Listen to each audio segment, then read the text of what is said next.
Habari zenu wapendwa, nawasalimu tena katika jina la Universe. Universe imelenga kukuokoa, Universe imelenga kukufanya usiteseke, Universe imelenga kukuinua. Hichi mnachokiona hapa, hizi ni nyasi, lakini katika nyasi hizi kuna umande. Najua wengi mnaufahamu umande, mnaufahamu. Je, nisogeze, mnaona hivi maji ambavyo vinatuama kwenye haya majani, kwenye hizi nyasi. Huu umande unaouona hapa, sasa hii ndio inaitwa umande. Sasa nguvu ya umande ipoje?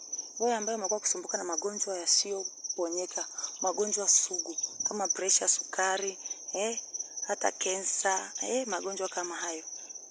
Jijengee kila ikifika asubuhi unapoamka, nenda kwenye nyasi, vua viatu vyako, kama ni ndala vua, utembee peku. Yaani unasimama peku kwenye nyasi ambazo zina umande. Unasimama hata kama una miguu inayokufa ganzi, hata kama unasumbuliwa na magoti. Yaani hii hali itaondoka kwa sababu huu umande Universe imeuweka mahususi kabisa ili kila utakapoutumia huu umande upate kuleta mafanikio kwako. Nguvu za Universe zinatenda kazi. Nguvu za Universe ziko kila mahali. Nguvu za Universe ndiye Mungu pekee wa kweli anayekuponya na kukuokoa. Hakuna Mungu zaidi ya Universe.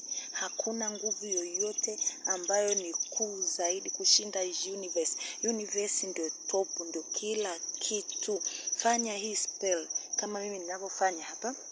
Unaniona kwenye miguu yangu, unakanyage kwenye huu umande hivi namna hii. Naona nimekanyage kwenye umande.